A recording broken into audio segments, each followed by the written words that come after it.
Hi, I'm Dr. Gwen, and my channel is all about creating content that empowers the neurodiverse community. In this episode, Michael Delman, CEO of Beyond Booksmart and BrainTracks, comes onto the show to talk about his unique approach to executive functioning coaching. We specifically explore executive functioning skills needed for the transition from high school to college and then from college to the workplace. We also discuss the importance of self-awareness, emotional regulation, and how experiences are truly the master teacher. If you are wondering if Michael's brand of executive functioning coaching is for you, stay tuned.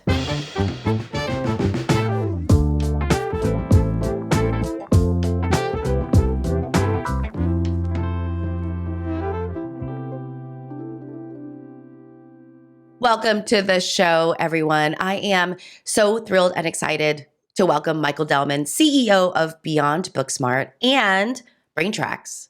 Hi, Michael. How are you? Hi, Gwen. I'm great. How are you? You and I got connected and we met before we did this podcast. And I think you and I could have spent hours talking about executive functioning. So after that happened, I was like, you've got to come on the show. You've got to come on the show. And you so graciously and generously said yes. So, hey, Michael, so before we even get started on executive functioning, will you just help our audience know who you are? Oh, sure. I guess my story is basically I'm a dad. I've got two daughters, 23 and 19. I was a teacher for about a decade and kind of really worked to build a classroom climate that was my kind of my signature element was the way it felt to be in that room. I actually got an award from the ADL for it. Like it was my life. I still have those dreams. Then I started a school, a charter school. Actually, one of the big motivating factors is I wanted a school that centered on the advisory program, and it was and remains. I actually visited the school today. I happen to be driving by it. And it's a beautiful place where kids are so excited to challenge each other and challenge the teacher. And like they see purpose in the learning. So that's a big part of who I am, is an educator, a teacher, a principal. And then for the past almost 20 years, I've been as the CEO of one of the world's biggest executive function coaching company, where we teach people self-empowerment skills, self-management skills. And now we've kind of learned to democratize access through BrainTracks, which is our teacher training program. I guess just on a personal note, a friend describes me as a chihuahua on Red Bull. So like, watch out. Like I'm this tiny guy with a black belt in Taekwondo and a ton of energy. I don't actually drink Red Bull. But I guess I've always felt like on a personal level, this idea of empowering others is because I always felt like I kind of need to empower myself as both a little guy on the athletic field, and compete hard. And then also as I got older and I started to find, I had all these diagnoses that made things, I was told they were making things harder, but in a way they also proved to be helpful things to ADHD. I have a bipolar diagnosis. These are things that are just, they're actually superpowers if they're used well. But I felt that it was important to channel all that so that I could come up with systems for me and then build a team so that we could then bring those things to other people too. Yeah. And what's so great, like, I love that we're going to get into systems because I think that systems really, and developing systems that work for a person, they are the key to really unlocking that self-management, that self-empowerment, that, which, there's just so much that you said there that I love. Before we delve in, can you define executive functioning? We talk a lot about this on the channel, but there's so many ways to think about, I think, executive functioning, but you have a very particular way about thinking about executive functioning. So maybe you could just define it for the audience really quick. Yeah. So executive function skills generally speaking, from just a simple look at your head perspective, is they're kind of here. Generally speaking, if this is your old hand model of the brain, this is the part where, your prefrontal cortex. But in a word, these are the essential ingredients for success. They're skills of how to regulate your emotion, how to be able to zoom in or zoom out and figure out what's actually the issue I need to be addressing. And then how do I prioritize and plan and organize? And how do I stay on track? Of course, how do I get on track in the first place? And then once I'm on it, how do I keep myself on track? So they're basically, how do I keep myself in a good spot so I can then move toward the things that I really want to get done and not get distracted by things like Netflix saying, next episode starts in 3, 2, 1. Oh, well, what am I supposed to do? Argue with Netflix? No, I can't do that. So it's like, yeah, I'm going to turn off Netflix and that's enough. I need to get some rest. I'll read a little before bed. So there are the skills that allow you to make the choices to achieve the things that you really want, not just the impulses that you're feeling in the moment. Yeah. And what I love that you highlighted there is that a lot of times I feel like when we talk about executive functioning, people really focus on prioritization, organization, planning, and goal achievement, right? That is pretty front and center. But what people miss that you didn't was emotional regulation. Emotional regulation is such a key part of executive functioning, and it doesn't get, in my mind, enough cred or enough attention when it is crucial.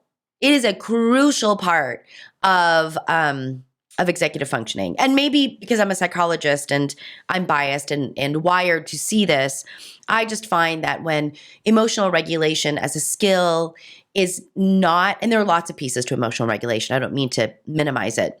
But when that's not present, all the best laid plans go right out the window. It's funny you said. I just got back from Florida, where I gave a couple days of workshops to students, middle school kids, all of whom were on learning plans. High school kids, same group, same challenges. Teachers, parents, and then learning support associations from across the whole area, South Florida, and the whole focus was on nothing ever goes as planned. Old song from, I think it was Styx, but nothing ever goes as planned. And so you can set up all your plans, which is a great intellectual endeavor. But the first thing is, and it's a prerequisite, is that self-regulation, that piece of managing impulses and moods, both the action and the feeling. So believe me, that's always been the thorn in my side, is figuring out, okay, I got to have that first. I mean, I'm wired to struggle with that stuff. So it's top. It's a prereq. Yeah, it's a prereq for sure. So, Michael, we're going to really get into a couple of these big transitions that young people have, right, in their life. That executive functioning as a suite of ingredients, right, as a cupboard of ingredients. Yeah. Really need, and there's some shifts and maybe some just pivots and different focus and things that students can do. But we really want to look at the transition from high school to college, and then that transition from college to a job. So we really want to break down these two bigger transitions. They're transitions that I get a lot of questions on myself, and given what I do in private practice, these are the two main areas for me as well, that we're really trying to help foster, facilitate, empower people to make that move for themselves. So let's start with the high school to collegiate transition. And we're just going to think about this through an EF or executive functioning lens. Talk to us about, just right out of the gate, what are some of the things that people need to really be thinking about and shoring up for themselves? Yeah, well, so there are a lot of supports in high school, some of which are obvious, but some are less obvious. So the obvious ones that you have in high school that you no longer have in college is a real adult to actually wake you up if you're oversleeping for the third alarm in a row.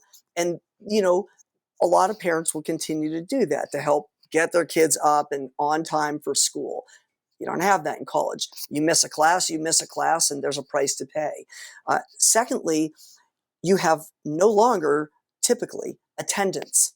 So in many cases in college, you're in a large lecture. No one's going to know if you were there or not. It'll show up when you take your midterms, but there's no one there to ensure that you do what you're supposed to do. So now you've lost two supports. You've lost your parental units or guardians, and you've lost your teachers as managers. So now you are your own manager.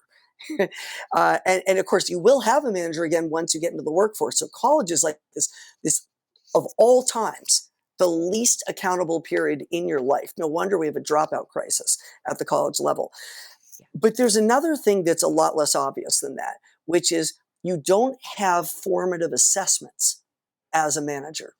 And in high school, you still get quizzes and tests on the regular. It might not be every day, it might not be every week, but there are indications of whether you're on track or off track that happen quite frequently. And so whether your parents get those notices or see it or not, although they usually do, you at least know, I'm lost, I'm confused. So if you're motivated, at least you have a sense of if you're on track or off track. In college, your opportunities for formative assessment, for regular feedback about how well you are or are not getting it, those are few and far between.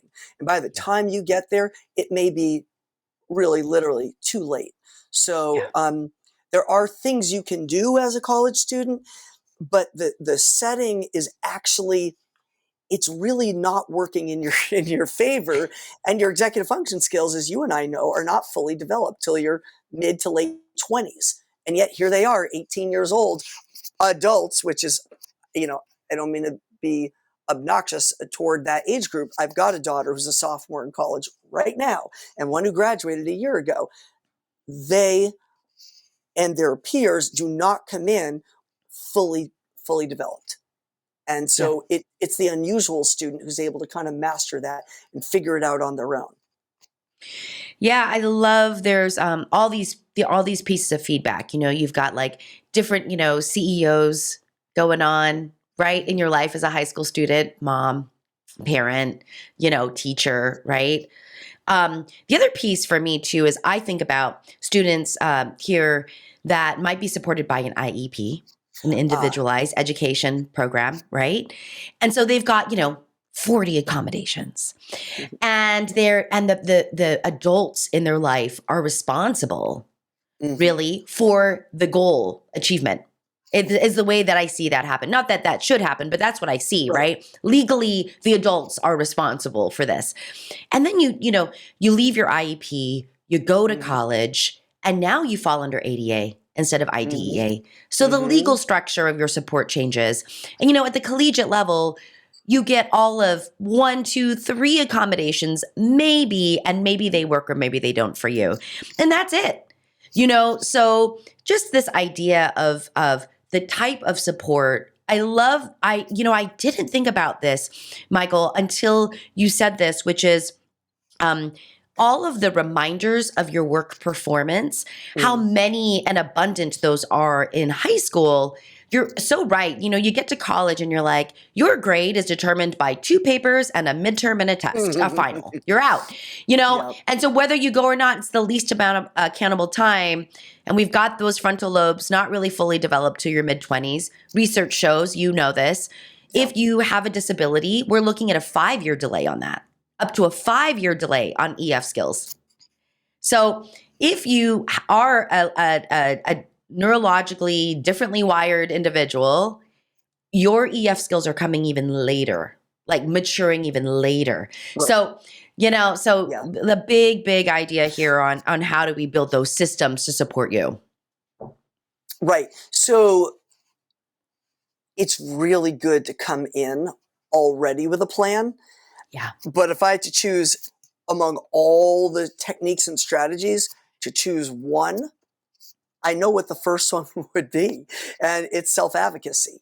It's the Yeah, ability 100%. to, now, self-advocacy encompasses a bunch of skills. The first thing Yeah. is that self-awareness, right? That Yeah. fancy word metacognition, but that knowing what you know, knowing what you don't know, because, and I think you have to shift your default. When you're in high school, someone will point out to you, you don't know what you think you know.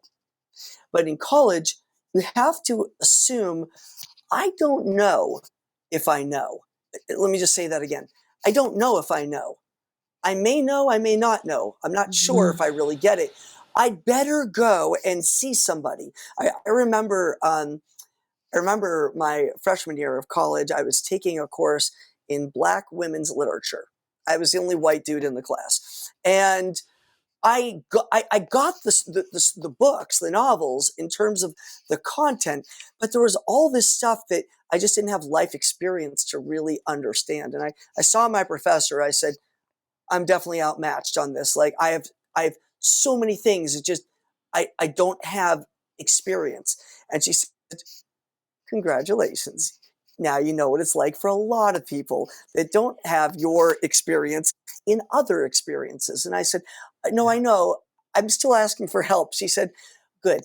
Listen to people, talk to people, ask people, have coffees with people in your class and get to know them. And you will gain secondhand experience to be able to begin to become a little more empathic, a little more insightful. It's like, right. I've got all these resources around me that are just great people. And I had some friends in the class, but it didn't occur to me that I wasn't being anything other than intrusive if I kind of like, oh, how do you like this character? Anything you could relate to? Oh, so there was a thing that I learned. Second example, there was economics class, and I'd never taken economics. And this was like a burnout class. I mean, people were expected to do badly. No one got really, really top grades. You just wanted to pass. But we formed a study group. And as a group, we all, there were 5 of us, and none of us were experts. But together, synergistically, we became, I don't know how to say it without bragging, but we got the highest scores that had ever been gotten on the midterm. That no one had ever done at the level that we did.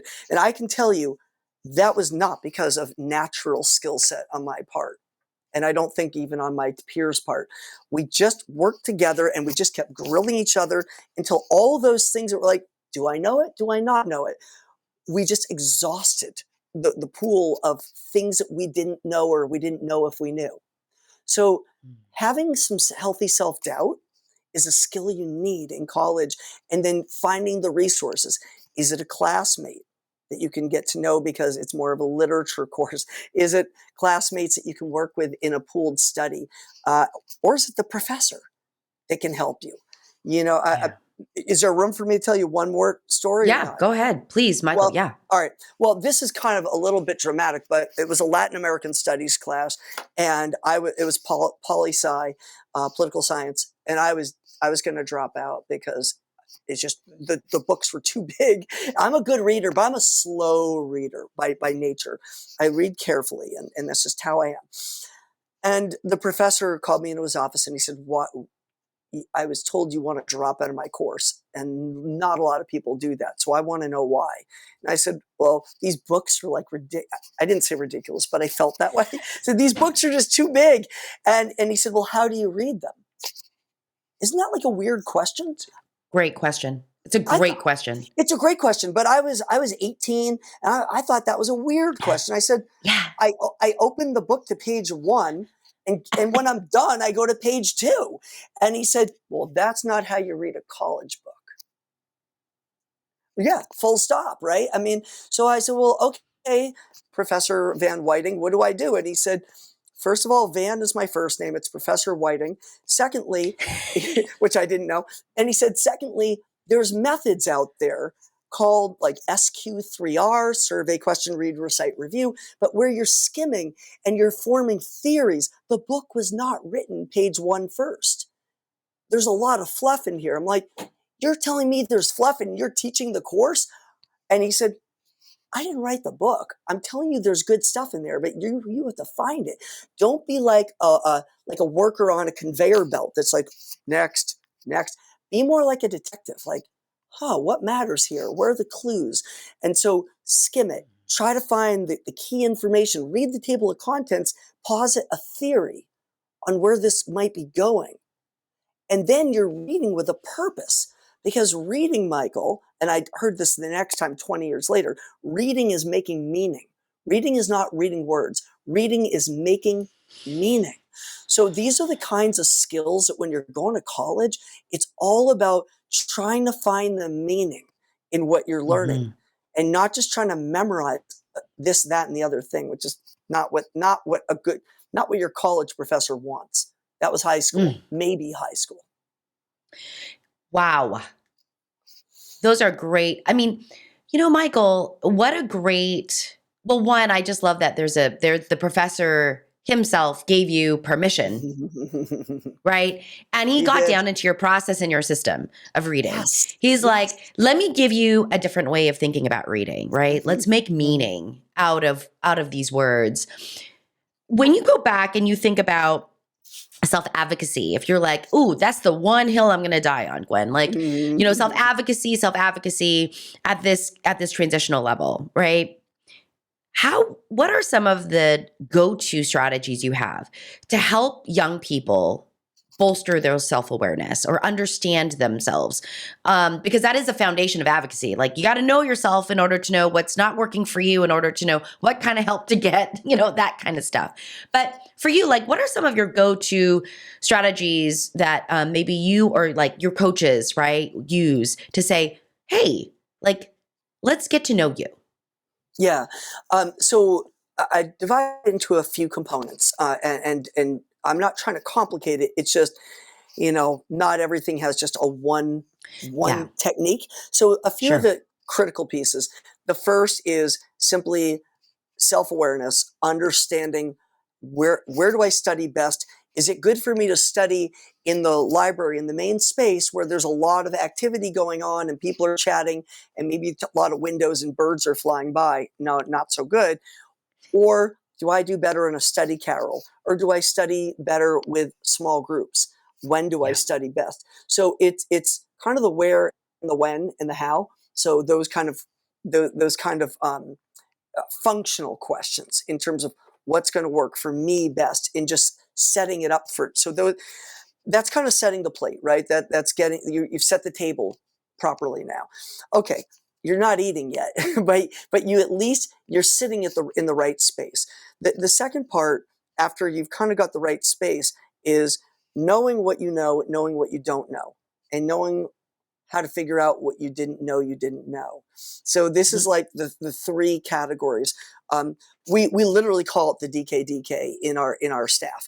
When Beyond Booksmart coaches work one-on-one with students, we tell them to put things into like a 3-column study guide, invariably.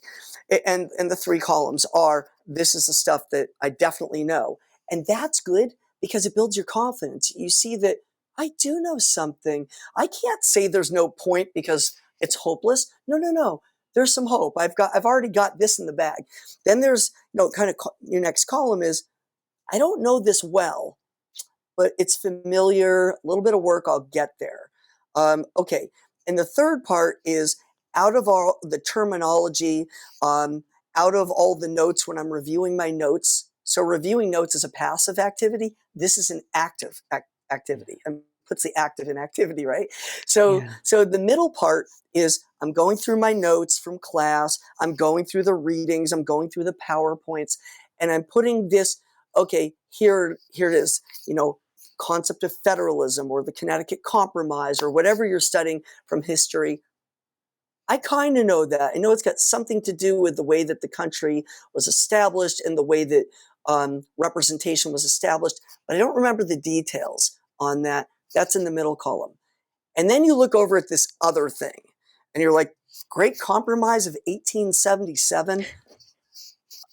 I don't know. Was it when, Joe Jones and Freddie Smith agreed on what they're having for dessert that night.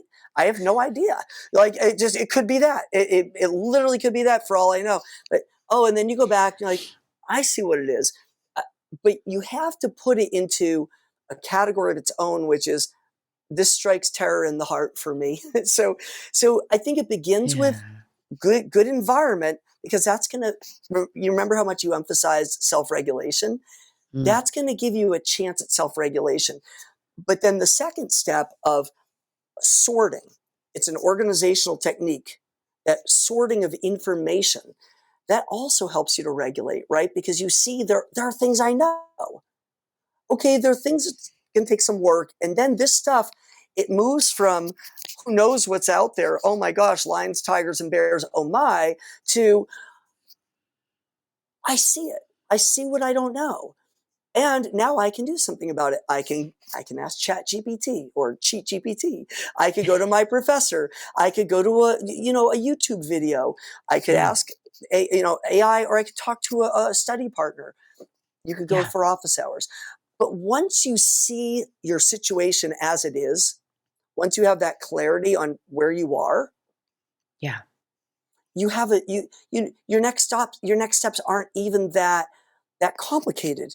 It kind of lends itself. You start to see a way. And that saying, like, where there's a will, there's a way. Okay, kind of true, but what if you don't have the will because you're so discouraged? But it's also true, I don't know if you know this saying, but where there's a way, there's a will. So if you see the way, if there's a path through the woods, you're a lot more likely to go through that path than just to look at the woods and go, I'm not walking through that. No way. Yeah, I love it. And I love how, there's such power in formal systems. There's power in being able to rely on this, because I could see that this 3-column strategy could work for really anything. Right? Whether it's cooking, whether it's my hygiene, whether it's my grocery shopping, like what you could say, what do I really know about this? What do I really don't know? What do I kind of know about this? Okay. All right. Like, but this is me. Like, we're working with me here. We're not just you tell me, you direct me, you tell me what to do, right? No, you're like, no, what do you know? What do you know? Right. I love that. Yeah. And it is quite personal. And in fact, one of my students said, could we have like a 4th column? Like, there's what I know, there's what I don't know, there's what I didn't know, DK. What about the stuff I kind of know? And he said, could I add a 4th column? I said, yeah, that's when they own it. That's when it's clearly their own tool.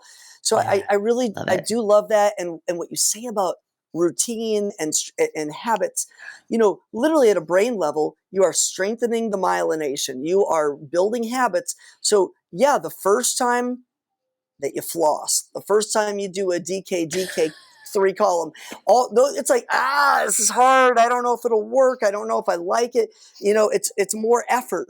You know what happens the second time, the third time, the 8th time, it becomes part of your identity.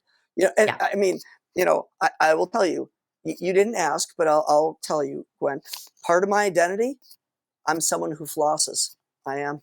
I am with you on that identity. I don't mean to get judgy with people who don't. I use a water pick now. I'm someone who uses a water pick. Like, and at first I was like, this is so stupid and dangerous. I could miss, and the water could just go in my eye. But now I'm someone who water picks. I mean, it's a verb for me now. So, our identities change based on our behavior.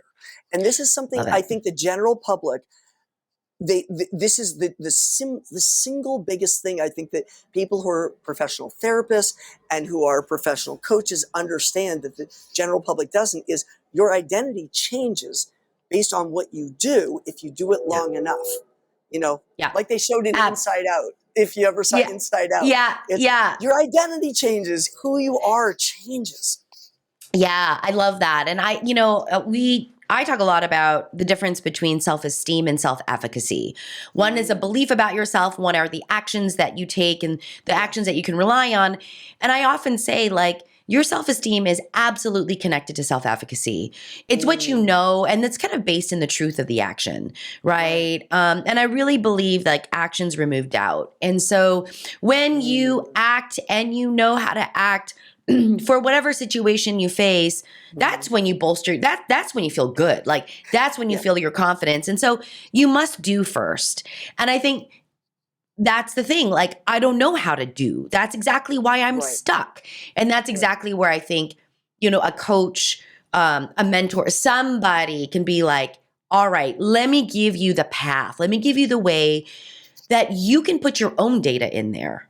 You can find your own, it's your own, but I will teach you how to think about it so that that can apply to anything. Or I'll show you a few things, see if any of them appeal. This is, and I really love it because the two pieces of advice that a lot of people give that I think are misguided. One is, you're so smart. If you just applied yourself, just try harder. Who wants to try harder if you've been banging your head against the same wall week after week after week? And the second piece of advice people give is, you just got to have confidence. Your attitude is your altitude. Yeah. How do I get my confidence up? What you and I are talking about is your confidence will be built in the real world by seeing results. And so we need to give people very small adjustments to make that either they come up with or we suggest, and they're like, I'll try that. Why not? I'll give it a shot. It's an experiment. And then when they try it and they experiment and they get results, of course your confidence goes up. Your confidence is a direct result of how the world responds to you. The world responds well to you, your confidence gets built up. Yeah, it is. It's all based in actions. I mean, it's like focus on those small wins. You got to have the small ones, and like no amount of like, good on you, good job, great. that none of that really holds in my mind because we know when we've done. It's really, really true, and there's something really genuine and authentic about it. Yeah, there is. All right, Michael, let's just shift. Yeah, right. Workforce. So now we're in college and we found our way, but now we've got a new precipice. We've got a new gap to close, which is how do I now enter like the rest of my life? I'm now in school. I prepared for a job. What are the new things to think about? The new set of challenges maybe as we move from college to the workforce. Yeah. So the workforce has actually a couple of advantages over college, and it's got some challenges that college doesn't. So at the workforce, the advantage is they have an onboarding. Most workplaces will onboard you in a way that a college does not, and does not occur to them to. They've got your money. At the workforce, you need to get them money. Like you need to do the job. So they're going to onboard you and show you the ropes. But it's usually insufficient. The amount of onboarding is typically insufficient for success. So they also don't have a lot of forgiveness. College, again, you're paying them. They'll give you some forgiveness. They might let you redo a course. In the workforce, you screw up, they might let you go the first error that you make. It happens. It happened to me. Literally pumping gas. I was at a gas station when I was, young, and it was just a summer job. But the guy asked me to lie to customers on a particular issue, which was that I didn't live in the area. He said, "You don't live around here, so when they ask for directions, you don't give directions. You say, I don't know the area." And I was like, that's stupid. I got fired that day. So just saying, Gwen, there's a lot of stuff out there. But in the workforce, early is on time. On time is late, and late is unacceptable. My daughter was, on time, late is fired. My daughter, who was in musical theater, used to always quote me that from her ballet classes, etc. So on time is late. So they expect you to show up early to work and be 100% ready by on time. So that is protocol. So that's hard, and especially if you're used to being a college student, sleeping in and staying up late and getting up for your 2 p.m. class, that's an adjustment you have to make. I think the second thing is, I won't pick on any particular age group here, But I will say that it is difficult to come into a workplace and suddenly your opinion is not necessarily valued or sought. They don't want it all the time. So you may have to spend, you okay there? You good? Yeah, thanks. You bet. I got my water. So it may take more time than you wish for your opinions to be really valued. And so there's a point, I'm from New England, and whatever I think of Bill Belichick, where there's the do your job. Do your job. Just do your job. And honestly, shut your mouth for a bit. Like, do not speak up about your brilliant idea for at least, I don't know, a week, a month, like get to know people, ask them their ideas, ask them what they've learned, ask them what they would recommend, seek out mentors, ask them what the political, what to watch out for. I'm watching the show Suits. There's someone, for those who know Suits, like Donna, who is like, you want to know Donna, you want to know the person in the office who knows everything. Get on their good side, get them a coffee and make it right the way they like it. And just say, yeah, I'm just kind of learning the ropes here. Any tips, anything I should be careful about. So networking, relationship building, it's money in the relationship bank account, because at some point you are going to make mistakes and you want people on your side that are teaching you and helping you and giving you tips on what to look out for. And the third thing has to do with, and I feel like you alluded to it earlier with the college students, but it's definitely true when you're in the workforce, is task initiation. Doing your job is expected. That is the bare minimum, without exception. You're on time. You look the part. You speak, properly and respectfully, and all that, and you get things done on time and everything like that. But asking, is there anything else I could do or anything else I can help with? Now they know that you're a team player, that you are looking for advancement, that you're looking to kind of grow as a professional. That's amazing. Yeah. Like that's the kind of thing that it's just.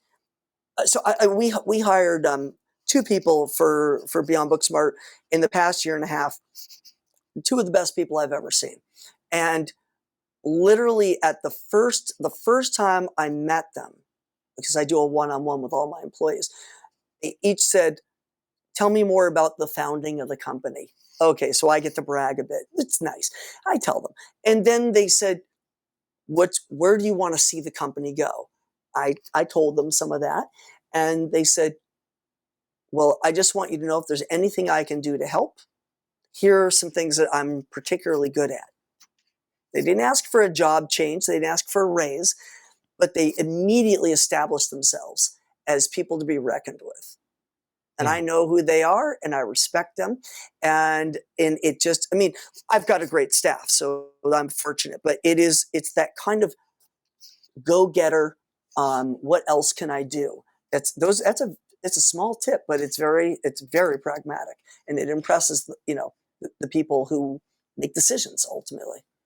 Yeah, yeah. So we've got a lot of like self-initiation, and as you're describing kind of like this ability to kind of get into the workforce and excel, I automatically also think about all the neurodivergent clients and adults that I work with that struggle so much in that traditional setting, right? And that, if there's anything, it's like, know that that's, a work environment that traditionally, these are the pieces that can really lead to your success. If you're like a neurodivergent, you're an autistic, let's say, and you're like, oh my gosh, the social aspects of the job, is just too overwhelming for me. It's like, then find your different habitat. Don't work in that place, right? Like, so there's all these pieces of like, I think, kind of bringing self-awareness with you. We just talked about self-awareness as the foundation, that self-knowledge is the foundation.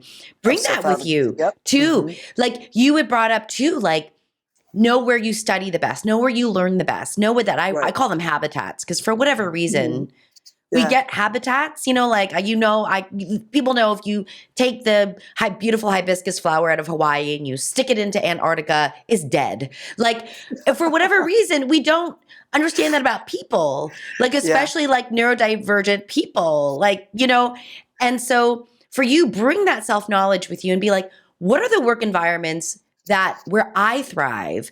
It may not be that social, competitive kind of work environment. It may not be that for you, but Great hopefully through point. your collegiate years, Mm-hmm. you learned that. But I will say, wow, self-initiation, task completion, expected at all jobs, whether you're working at home or you're working in a group of people or you're working for a Fortune 500 company, it doesn't matter.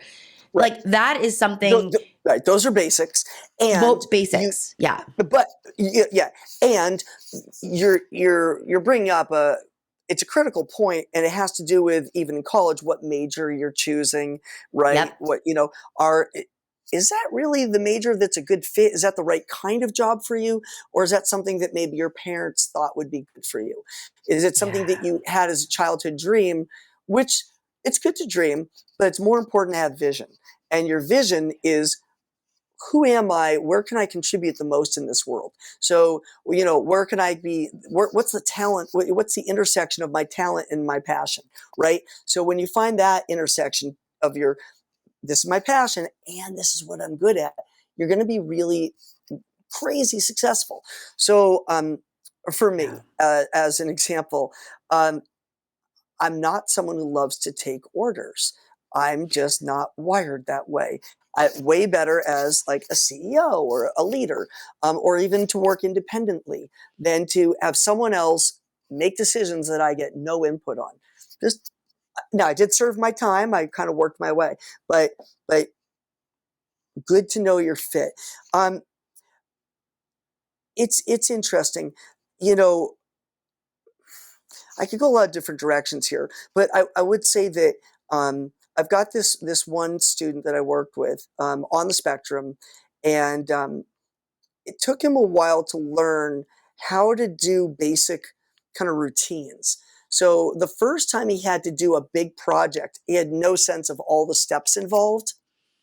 And I said, tell me all the steps. And he gave me 2. And then I probed, I asked clarifying questions, probing questions, and he got to about 8. And when we finished, we got to about 16. But on the second time he had to do a similar challenge, I said, so what do you think we need to do? He said, the 16 steps. I said, it's got a nice sound to it. Yeah, the 16 steps. And we applied it to the same thing. And he followed the roadmap, because it was a roadmap that he'd already done. He participated in its development. Yes. And he crushed it. I mean, it was just nothing. I didn't hear from him again for 2 years when he was in college. And he said, paper's twice as long. Is it 32 steps? I said, it's still 16 steps, but they're going to take you longer. So same thing. Then he called me about a job. And the job was one that it made good use of his analytical skills, the fact he's high functioning on the spectrum, formerly known as Asperger's. It was, oh my goodness. The interview, he said, same 16 steps to prepare for the interview. I said, no, this is a little different. The interviews are different. So he's like, great. How do I prepare? And we did, but it was something it was a job that would use his analytical skills, and something where he would not have to read social cues all the time. Not his strength. So to your point, there's a job out there for him, a high-paying job where he's a great contributing member of society, and it was super satisfying. His passion for analysis, his talent at breaking stuff down. But no, reading social cues, not his skill. Never gonna be. Yeah. And not, absolutely. Good and enough. There's nothing. He's good enough. Yeah. Right. Well, and there's nothing fulfilling about it. I mean, I think we go back to purpose. We go back to not needing, I think there's no human like that wants to mask all the time and wants to feel inadequate or different, right? Like this is not like where we thrive, And so, but this process, and I think this formalized process of self-awareness and self-knowledge Mm-hmm. really needs to be used as the foundation for your critical thinking. Where am I now? Where do I want to be? How do I imagine?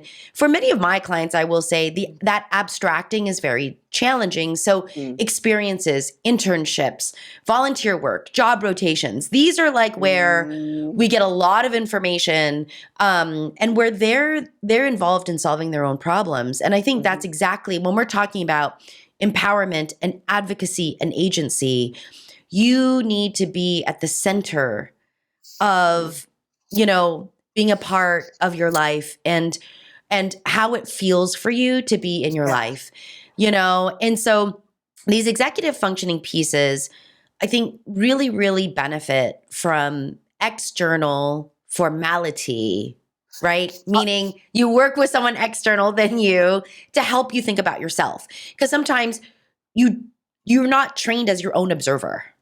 Right. And in fact, we all know that's the hardest piece. I mentioned early on that EF skills, executive functioning skills, are the ingredients. They're not a recipe by themselves, though.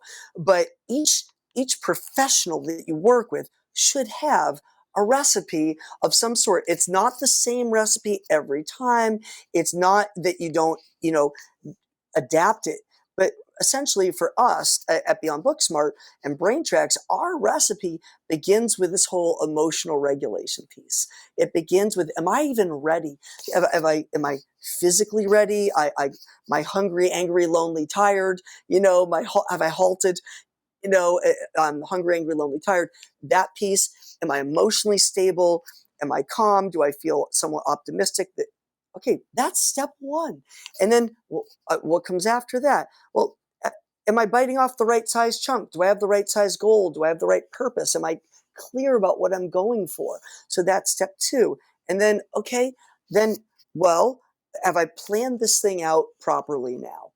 Do I have a plan? Do I know how to plan it out? As I was just discussing about that last student, and then, okay, then I've got a plan. Am I organized? Do I have everything with me that I need? The right study environment, the right habitat, as you said. Do I have all that? And then we go to step 5, which is engagement. Okay, do I know how to start? Do I know how to get motivated even though this is hard? Okay, do I know how to stay focused? And then the monitoring, the self-awareness. Am I on track? Am I off track? Do I need some support? That sort of thing. And then back and rechecking the cycle. So this is a methodology. It's not the only one out there. We've just found it to work with thousands of students and adults that we work with over the years.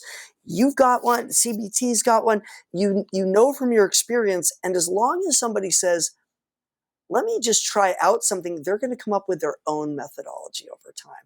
And that's the Yeah. best thing I think we can do as professionals and as parents and anytime we're in a position to help people is to offer them what we know, but also to expressly say and explicitly really make clear, in the end, if you see the Buddha on the side of the road, it's not the Buddha, you're the Buddha. So you're the one that's going to figure this out for yourself. Let me be your support. Let me be your sounding board. Let me be the one that helps you get started here and, Yeah. along the way. Yeah. Yeah, Michael. Okay. I love it. If you were to think about the like the in the pocket student for you and your coaches and Beyond Mm-hmm. Booksmart, right? Mm-hmm. Where you're like, wow, when we get this kind of student and it plays with our system, that's the magic sauce. Like that's where Mm, things happen. How yeah. would you, because I think anyone who's listening to this, as you said, like this might not be for everybody, but Right. if you're X, we could be very helpful for you. What is that student? So that student and also adult, because we work with Yes. professors and all sorts of Yes. people, Yep. but they're all Professionals and they're yeah. all feeling about the same feeling, which is incredibly frustrated. If they're feeling stuck and frustrated, like I don't even know what to do. And that's the reason why that's such a good combination. That's such a kind of a good embodiment of it. If you look at your body when you have this expression, your muscles are tight. You're tensed up. So when they're feeling tense or frustrated or stuck, that means that they also have the energy to actually be willing to do something. Because it's like, I'm so frustrated, I don't even know what to do. Yeah, let's channel that frustration into a plan, into, it's a little bit of judo, just let's Mhm. turn that energy this way. Let's teach you how to set a 5-minute goal for yourself so that you don't work on the same stupid, boring, aggravating assignment for an hour and get nowhere. No, we're putting a clock. You only get 5 minutes. Oh, there's a little switch. I only get 5 minutes. Fine. Let me see what I can do in 5 minutes. Or I'm so anxious. Let's do something where you only have to work on it for 5 minutes. So the Yep. kind of person that's feeling frustrated, overwhelmed, stuck, that's the emotion that I help people with and that we help people with at Beyond Booksmart and Brain Tracks. I think when Yeah. someone's like really super depressed, sometimes they really need more of a therapist, for that. When someone's dealing with other issues like substance abuse, we can't help them yet. They need to address that first. But when Yeah. you're just so fed up, Gwen, like when you're at that point where you just want to give up because like nothing's going to work, call Yeah. me. Call me. I You're love going to it. You're work. ready. Yeah, you're You're going to ready. work. Yeah, you're gonna be ready. I What's love the those people. best? Yeah, yeah. What's the best way for people to learn about Beyond Booksmart? If they're Hmm. listening to this and they're like, "Ooh, I'm really curious." And by the way, Beyond Booksmart, Michael's company has given me, I don't know, no short of 5 or 6 or 7 beautiful infographics, beautiful, which I will put in the show notes for people about Thanks. executive functioning, about skills. I mean, they're beautiful ways to reframe laziness. It's lovely. Yeah. What is the best way, Michael, for people to get a hold of? Yeah. Just going straight to the website of beyondbooksmart.com is the Yep. best way for work on, how can I get that one-on-one help for my child or for myself? That's the way. A lot of free resources there on what you can do. Great blog posts, how to use AI effectively, for example, not just in a way that's like, as I made a joke about Cheat GPT. It's actually really useful, and there are plenty of others if you use them well. So how do you use the right resources effectively? All those kinds of things. But yeah, Love it. beyondbooksmart.com. Thanks, Gwen. Love it. Appreciate it. Michael, Yeah. thank you so much for coming on the show. You Yeah. have just your excitement and passion to help people is just awesome. So thank you for Thank being you. on the show today. It's great to be with you. Appreciate it.